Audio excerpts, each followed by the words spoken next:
Ulash Gjivil është një turist nga Turqia, i cili ka ardhur për të kaluar disa ditë pushime në Shqipëri. Ai ka dëgjuar për Bregdetin tonë dhe dëshiron ta vizitojë duke bërë një shëtitje në rrugë detare. Por kjo është e pamundur, ndaj dhe ai është detyruar që të marrë një makinë me qira. We stay here for 4 days. Ne do të qëndrojmë këtu për 4 ditë. Vizituam Durrësin, ndërsa sot do të shkojmë në Elbasan. Ne donim të shkonim dhe në jug të Shqipërisë, por ishte e vështirë. Nuk kishte as autobus dhe as traget. U interesuam nëse kishte ndonjë linjë ujore ditore, por fatkeqësisht nuk ka. Në Shqipëri nuk ekziston asnjë linjë detare çka do të transportonte turistët nga një port në tjetrin, apo qoftë edhe të ofronte ekskursione ditore për të parë brigjet në vend.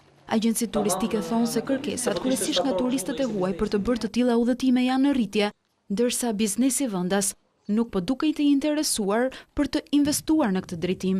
Edhe moratoriumi i skafeve ka ndikuar negativisht në mungesën e krijimit të linjave të tilla.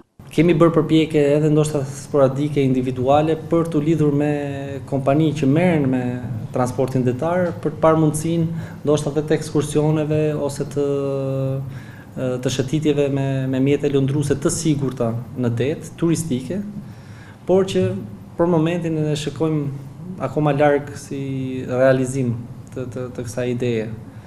Ndonse në brigjet shqiptare ka sot mjete lundruese që dalin në det, agjentët thonë se bëhet fjalë për mjete personale, ku individët me mundësi financiare blejnë skafe apo i marrin ato me qira.